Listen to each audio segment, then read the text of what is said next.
Hello everyone, welcome to CodeCrazily. And in the previous lecture, we saw how to install NetBeans, JDK and all. So in today's lecture, we're gonna see the concepts of syntax of Java. In first, when we are learning about syntax of Java, we need to know these terms like keywords, data types, identifiers, and variables.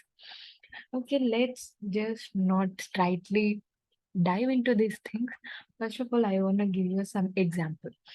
Let's say there is a student name. Let's say I have a student details called Ram, and his age is something called 21, and his CGPA is 9.0, or let's say let's say 9.2, and then his branch is CSC, and his phone number is 12912356987, something like this. Okay, now let's say I want to store the details of this particular student in as a in my laptop, given in the form of code. Okay, I have to store these things in my as a form of my program. Okay, let's say like that. Then how you gonna initialize, like how you gonna store it? So first we had to store ram, named ram, in something called string, because ram is a name, correct? So as ram is a name, we have to store it in the string. But again, CS is also a string, right? This is also a string. Then how you can distinguish between RAM and CSC? So that's why we had to give here name. Here something like branch, right? Like this. This is called initialization. And don't forget, in Java, semicolons are important. So this particular line which you have written here, string name equals to ram, is called syntax. Okay, like we have to write this in one particular form only. This is the structure of initializing the name. Okay, initializing the string. Now see here. So in this, we're gonna distinguish which is keyword. Here, string is called keyword because string is already predefined, and name is called identifier. Identifier. And or you can say this is all variables also. Okay, like we are we can initialize how many types of variables we want, we can initialize. But if you want to reuse this name, then like if you want to print system dot out dot println ram, then we have to write name, then this is called identifier. Okay, when we are giving ram here, this is variable.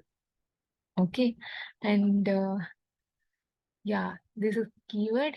Keyword means, like, let's say here something. Yeah, this system dot out dot println. These are all keywords. System out println. It means you cannot use this system out println as a form of variables. If you use string println, then it will give a syntax error. Okay, it means keywords, you cannot use them as variables. The keywords are fixed, they are predefined. You cannot use them on your own purpose. Okay, so it means I hope you are understood the difference between keywords, variables, and data types. Now, if you want to initialize 21 age, then I'm going to give int age equals to 21. And then if this CGPA, then I'm going to give float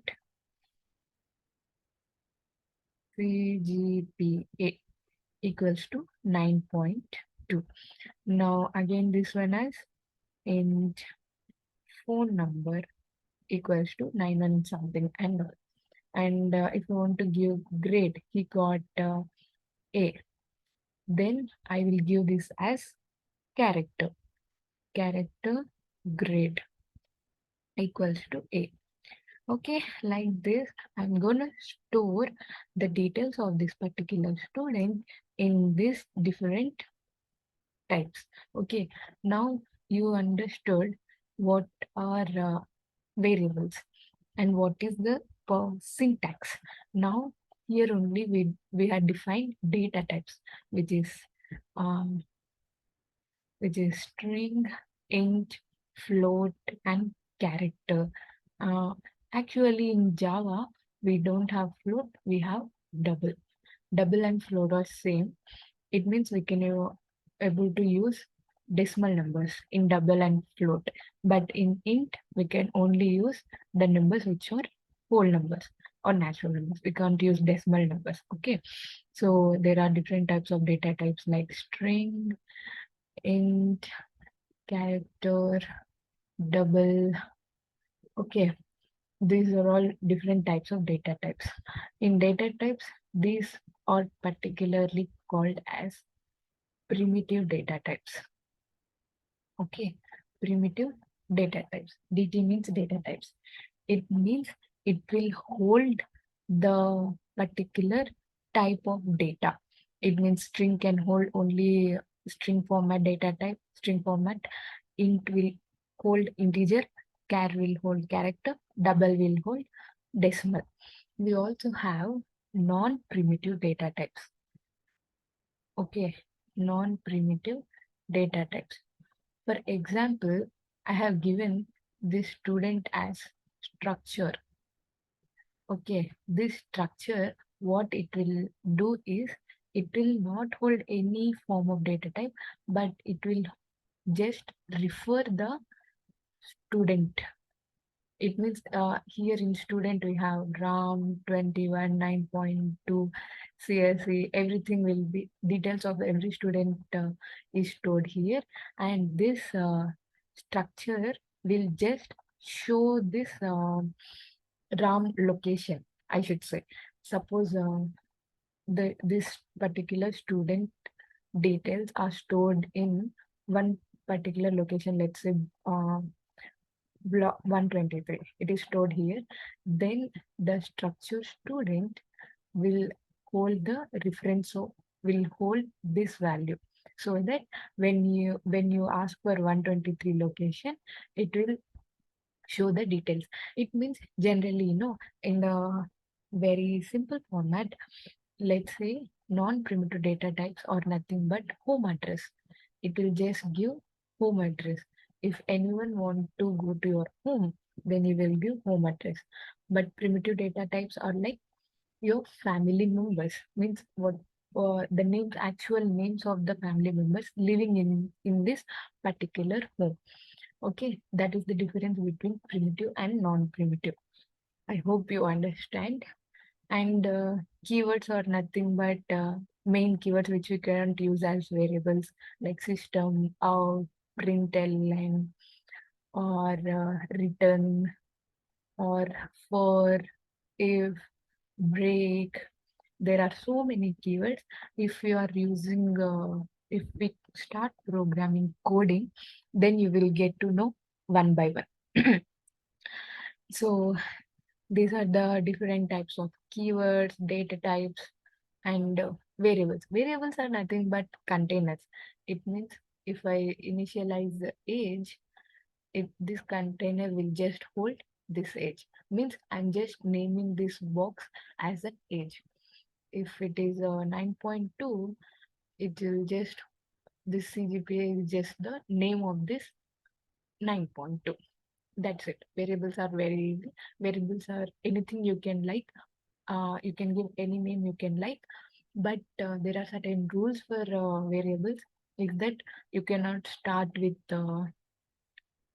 you cannot give special characters like and star, something like it. It should be readable like name. You cannot start with these are all not valid. You can also not start with like this. No, this is also not valid. This is valid, but you can start with underscore. Yes, underscore you can have like a student name like this. You can have student underscore name. You can have small name. You can have like only underscore is variable, but you can also not give like this student space name. This is not valid again. Only you can start like this or like this. See, there are certain rules in order to initialize the variables. We will learn when we are coding. Okay. Uh, that's it for this lecture. I hope you understood keywords, data types, identifiers, and variables. See, I don't want to spend most of the time in this because while we are coding, you will get to know about all these things. And that's it for today's lecture. I hope you understood the concept. If you understand, then please comment understood. And also, if you like the content, please subscribe CodeCrazily channel. Thank you. We'll meet in the next lecture.